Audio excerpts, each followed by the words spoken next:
नमस्कार, मेरा नाम है रोहित सिंह और आप देख रहे हैं मीडिया दर्शन।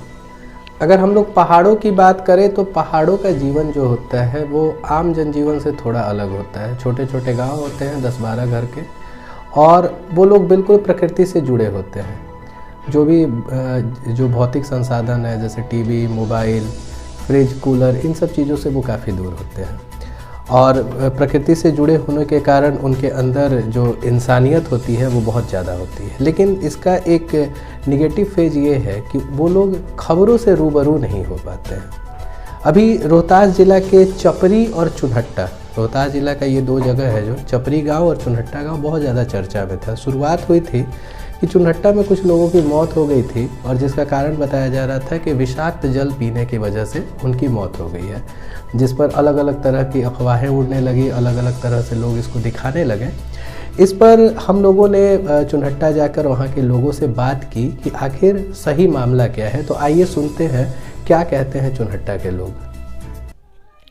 नमस्कार, मेरा नाम है रोहित सिंह और आप देख रहे हैं मीडिया दर्शन। अभी मौजूद हैं चेनारी विधानसभा के चुनहट्टा गांव में।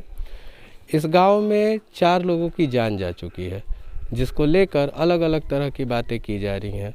कुछ लोगों का कहना है कि बीमारियों से मौत हुई है, कुछ लोग बोल रहे हैं कि गंदा पानी पीकर मौत हुई है। वैसे आप यहाँ देख सकते हैं कि मेडिकल टीम आई हुई है जो गांव के लोगों का मलेरिया जांच कर रही है, और मलेरिया जांच करने के बाद जो लोग पॉजिटिव पाए जा रहे हैं उनको उस बीमारी से संबंधित दवाएं दी जा रही हैं। जैसा कि भी इन लोगों से हमें पता चला कि आज 53 लोगों की टेस्टिंग की गई थी, जिसमें 10 लोगों का मलेरिया जो है पॉजिटिव आया। अब ये जो 4 लोगों की जान गई है उनके बारे में हम लोग जानेंगे गांव के लोगों से।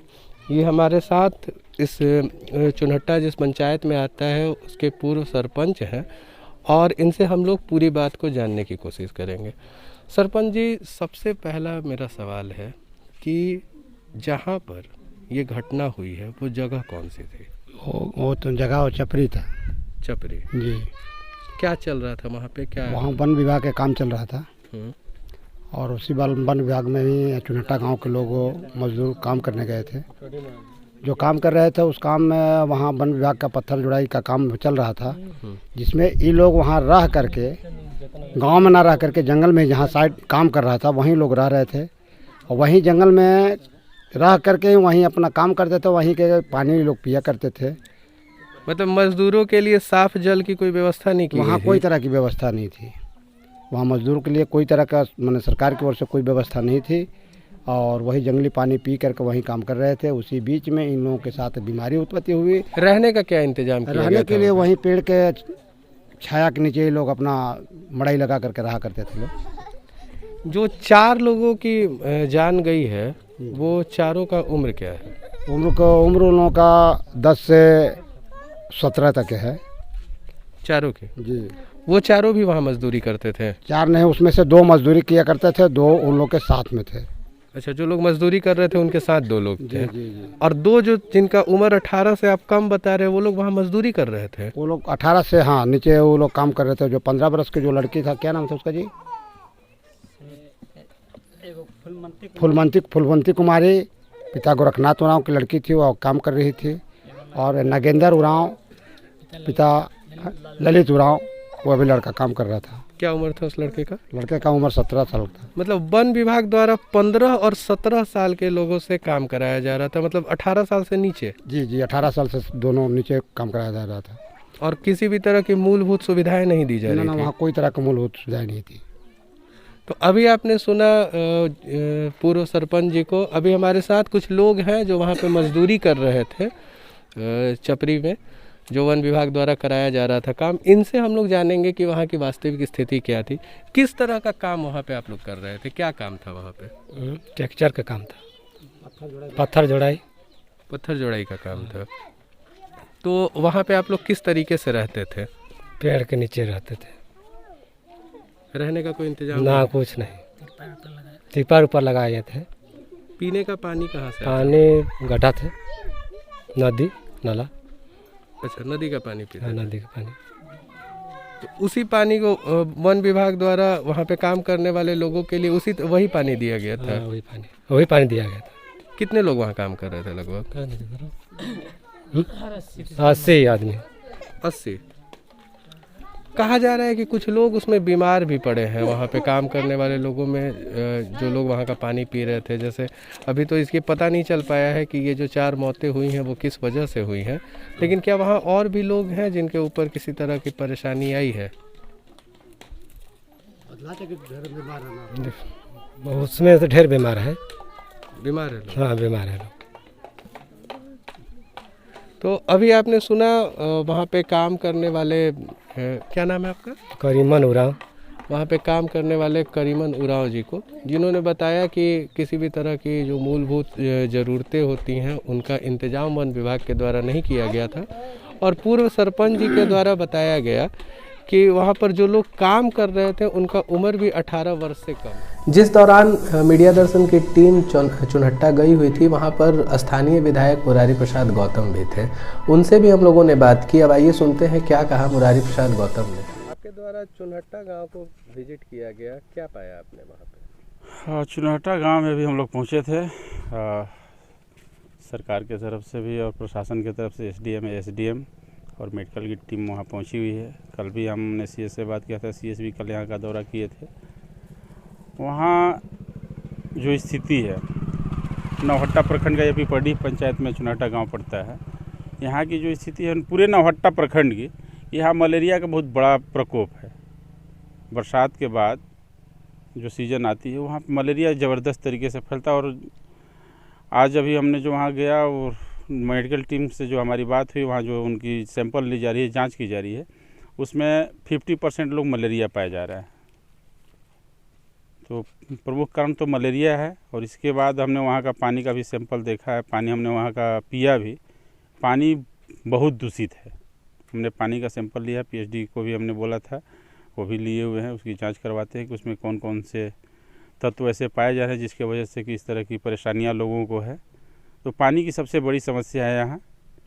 और ये जहाँ काम करने गए थे ये लोग चपरी में, वहाँ चूहा का पानी पी रहे थे, यानी पहाड़ से जो पानी निकलती है गड्ढे में जमा होती है, उस पानी को ये लोग पी रहे थे।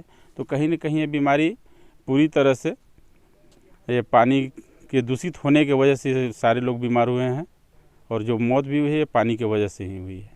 मतलब चुनहट्टा गांव जो है वो मलेरिया और दूषित पानी दोनों का प्रकोप, हाँ, दोनों का प्रकोप झेल रहा है। इसको लेकर आपके तरफ से क्या स्टेप लिया जाएगा? मैं तुरंत पीएचडी से बात करता हूँ इसमें, वहाँ की पानी की जांच के बाद उस पर यहाँ फिल्ट्रेशन का काम हो, और जो पानी की उचित क्वालिटी होनी चाहिए वो पानी की क्वालिटी के साथ यहाँ उनकी उपलब्धता कराई जाए। टंकी यहाँ बना हुआ है, सौर प्लेट के माध्यम से यहाँ पानी की सप्लाई हो रही है, लेकिन पानी की जो शुद्धता है वो नहीं है। आपने बताया कि यहाँ के लोगों में मलेरिया का भी प्रकोप देखा जा रहा है।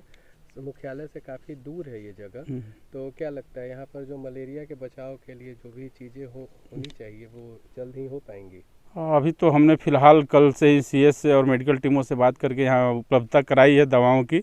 उसके अलावा और बच्चों को जो 0 से 15 साल के बच्चे हैं उनको जेई का टीकाकरण भी चल रहा है, जापानी इन्फ्लुएंजा का जो टीकाकरण है वो भी करवा रहे हैं। इसके अलावा और भी हम लोग व्यवस्था देखते हैं। अब जांच के बाद पूरी तथ्य आएगी कि और क्या कारण है, दूषित पानी है कि मलेरिया है। अभी तो जो स्टेज आई है उसमें मलेरिया आ रहा है, लेकिन मलेरिया आया क्यों, या पानी की वजह से कि मच्छर की वजह से या यहाँ के वायुमंडल की वजह से, इसकी जांच करवाते हैं। हम डॉक्टरों की टीम लगी हुई है, इनसे हमने बात की है। इसके बाद ही हम उसमें, और एक चीज़ मैंने जो देखा यहाँ कि जो बच्चे मरे हैं 4 बच्चे, आज उनको टीम ने भले ही वयस्क नहीं माना, 18 साल से कम के बच्चे थे, वन विभाग की तरफ से ये काम हो रही थी। वो जो भी बच्चे मरे हैं यहाँ पे काम कर रहे थे, 15 साल के हों, 12 साल के हों, या 18 साल के या 17 साल के हों, वयस्क न भी रहे हों, तो ये उनसे एक काम लिया जा रहा था वन विभाग के द्वारा। तो श्रमिक कानून का उल्लंघन किया गया? ये पूरी तरह से श्रमिक कानून का उल्लंघन है, और इस पर कार्रवाई होनी चाहिए। मैं प्रशासन से इस पर मांग करूँगा कि इस वन विभाग के जो भी पदाधिकारी इस तरह का कार्य यहाँ करा रहे थे, और जो इन नाबालिगों से काम करवा रहे थे, इन पे बाल अधिनियम जो है उसके आधार पर इन पे कार्रवाई की जाए।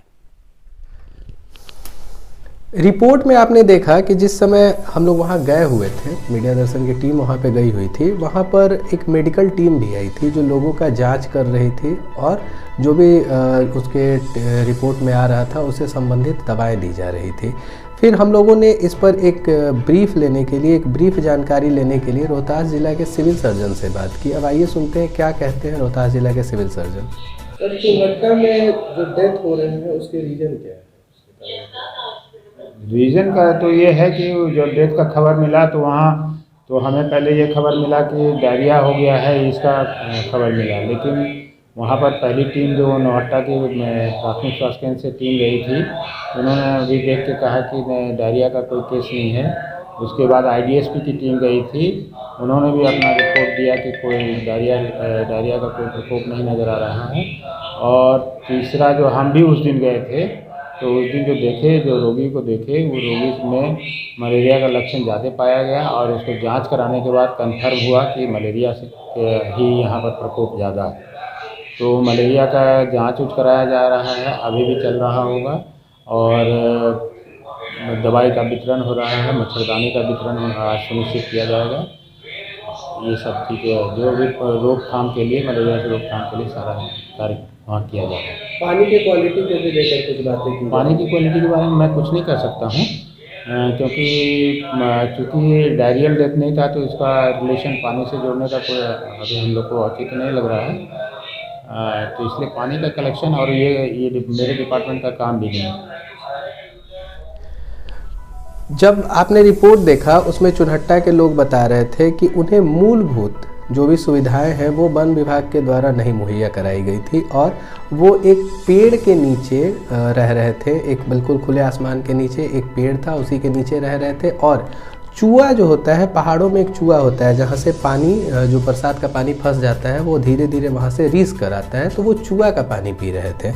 तो वन विभाग का एक तरीके से यहाँ पर उनकी बातों से लग रहा था कि वन विभाग की लापरवाही है। तो इसको लेकर हम लोग यहाँ के रोहतास ज़िला के जो DFO साहब हैं उनसे मुलाकात करने की हमने कोशिश की। हालांकि DFO साहब ने हमसे मिलने से मना कर दिया, वो हमसे इस चीज़ पर बात नहीं किए, उन्होंने हमसे बात नहीं किया और उन्होंने अपना एक मीडिया ब्रीफ दिया।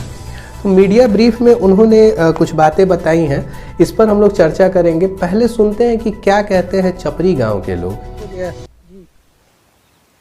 अभी हम मौजूद हैं चेनारी विधानसभा के उल्हो पंचायत में एक गांव है चपरी, और चपरी का यहाँ प्राथमिक विद्यालय है। और हम यहाँ के लोगों से जानकारी लेंगे कि जो यहाँ पर काम चल रहा था, वन विभाग के द्वारा जो काम कराया जा रहा था, उस वन विभाग में काम करने, उस काम में जो भी मजदूर थे वो मजदूर क्या इसी विद्यालय में रह रहे थे। हमारे साथ गौरी जी हैं। तो गौरी जी, आप बताइए कि जो मजदूर थे क्या वो इसी विद्यालय में थे? जी, विद्यालय में नहीं।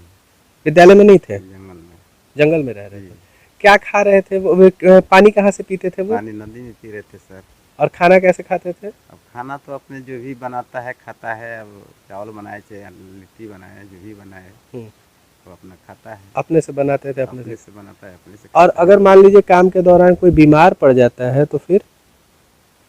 काम के दौरान बीमार पड़ जाता है तो यहाँ कोई साधन नहीं है। वो अपना दवा दारू थोड़ा बहुत अपना जो मुंशी है तो ले आया है। अच्छा, वही उसको अपन दिया, चलाया। अब ठीक नहीं हुआ तब यहाँ से अपना चल दिया सब लोग। तो यहाँ इस विद्यालय में मजदूर नहीं रहा करते थे? अच्छा, ये विद्यालय में जो चापाकल लगा हुआ है, इस चापाकल का पानी कैसा आता है? चापाकल का पानी आयरन है सर। आयरन है इसमें? हाँ। आयरन ज्यादा है? ज्यादा आयरन है। चावल बनाने के बाद लाल हो जाता है। चावल बनाने के बाद लाल हो जाता है। तो अभी हमारे साथ गौरी जी थे। गौरी जी ने बताया कि इस विद्यालय के पास जो चापाकल है उसका पानी सही नहीं आता है, और जो काम चल रहा था, काम में जो मजदूर यहाँ पे थे वो मजदूर इस विद्यालय में ना रह के जंगलों में रह रहे थे। तो अभी आपने सुना चुनहट्टा के लोगों को और चपरी के लोगों को। उन्होंने बताया कि वन विभाग के द्वारा उनसे काम कराया जा रहा था। जो चुनहट्टा चपरी कार्यस्थल था जहाँ पर चुनहट्टा के मजदूर आकर काम कर रहे थे।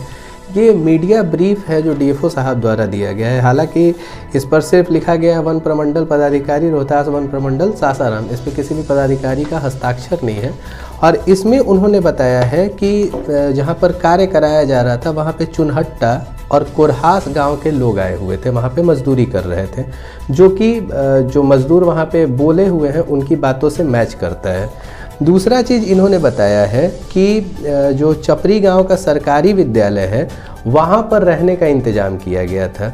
दोनों जगह के मजदूर इस चीज़ को, जो चपरी गांव के स्थानीय निवासी हैं उन्होंने भी बताया कि विद्यालय में रहने का प्रबंध, मतलब विद्यालय में कोई रहा नहीं था, और चुनहट्टा के भी लोग बता रहे थे कि हम लोग पेड़ों के नीचे रह रहे थे। उन लोगों के बताए हुए जगह पर जब हम लोग गए तो वहाँ पर कुछ ऐसे प्रमाण मिले जिससे पता चल रहा था कि लोग वहाँ रह रहे थे, वहाँ पे चूल्हा बना हुआ था। तो यहाँ पर थोड़ा सा एक संदेह होता है जो डीएफओ साहब का मीडिया ब्रीफ दिया गया है। उसके बाद उन्होंने बताया कि जिस विद्यालय में लोग रह रहे थे उस विद्यालय में एक चापाकल उपलब्ध था पीने के पानी हेतु, लेकिन स्थानीय लोगों ने बताया कि उस चापाकल का जो पानी था उसमें आयरन का कंटेंट इतना ज़्यादा है, मतलब उसमें लोहा इतना ज़्यादा है कि वो पीने योग्य नहीं है, पीने के लिए हानिकारक है। लेकिन यहाँ पर डीएफओ साहब के लेटर में लिखा हुआ है, जो मीडिया ब्रीफ इन्होंने दिया था, कि पीने के लिए वो लोग चापाकल के पानी का इस्तेमाल करते थे। अब एक और चीज़ है कि वहाँ के लोगों ने बताया कि वो लोग पीने के लिए चूहा के पानी का इस्तेमाल करते थे। हम लोग आप देख सकते हैं, ये जो अभी आपको मीडिया के अभी हमारे स्क्रीन पर जो चूहा दिख रहा है, इसी चूहा से वो लोग पीते थे पानी, और ये अभी जो आपको जगह दिख रहा है इसी जगह पर वो लोग रहा करते थे उनके कहने अनुसार। ठीक है, अब उसके बाद उन्होंने कहा था कि वो लोग अपनी स्थली को भूत प्रेत के डर से छोड़कर चले गए। तो जहाँ छोड़कर गए, क्योंकि वो पूरा का पूरा इलाका जो है वो एक मलेरिया जोन माना जाता है, और अगर वो लोग वहाँ से छोड़कर चले गए, वहाँ पे रह रहे थे, कार्यस्थल के पास रह रहे थे, और विद्यालय अगर छोड़कर चले गए थे, हालांकि जब हम लोग विद्यालय के अंदर जाकर देखें तो विद्यालय के कुछ कमरों में ताला बंद था, सिर्फ एक कमरा ऐसा था जिसमें 4-5 लोगों के सोने का व्यवस्था था, बस पुआल डाला हुआ था, और बाकी रूम जो है, बाकी जो कमरे थे उसमें किसी भी तरह का ऐसा नहीं लग रहा था कि वहाँ पर कोई सो सकता है या सोने का कोई इंतज़ाम था। और जिस तरीके से मज़दूरों द्वारा बताए हुए जगह पर चूल्हा बना हुआ था, उस तरीके से विद्यालय के पास कहीं कोई चूल्हा भी नहीं दिखा। तो यहाँ पे थोड़ा सा एक संदेह आता है कि क्या ये मीडिया ब्रीफ सही है या नहीं है, इस पर एक जांच होना चाहिए, ये एक जांच का विषय बन जाता है। अब सोचने वाली बात ये है कि जहाँ पर कार्य हो रहा है वहाँ भी तो आसपास गांव है और वहाँ भी मज़दूर मिल सकते थे आसानी से, फिर उतना दूर, लगभग 20-25 किलोमीटर का फासला है चपरी गांव और चुनहट्टा गांव का, उतने दूर से मज़दूर लाने की क्या आवश्यकता थी, उतना दूर से मज़दूरों को लाने का क्या ज़रूरत था। और उसके बाद एक और यहाँ पर सवाल बनता है कि वन विभाग के द्वारा जो वन प्रक्षेत्र है उसमें काफ़ी काम कराया गया है, वृक्षारोपण कराया गया है, उन पेड़ों की सिंचाई की जाती है, तो उन पेड़ों की सिंचाई के लिए पानी उपलब्ध है, तो क्या उस पानी का इस्तेमाल मज़दूर नहीं कर सकते थे? उन्हें चूहा का पानी आखिर क्यों पिलाया जा रहा था? और जिस चापाकल का जिक्र किया गया है इस मीडिया ब्रीफ में, वो चापाकल का भी पानी पीने के लिए सूटेबल नहीं है, क्योंकि लोगों ने बताया कि वहाँ पर उस पानी में आयरन बहुत ज़्यादा है।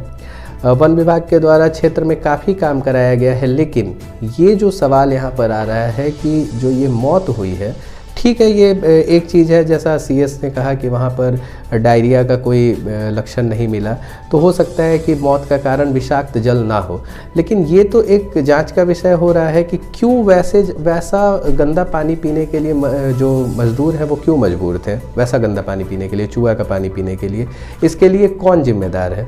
किसी भी तरह का जो घटना होता है वो बहुत गलत है वो, लेकिन उस घटना को छिपाने के लिए लीपापोती करना ये और भी ज़्यादा गलत है।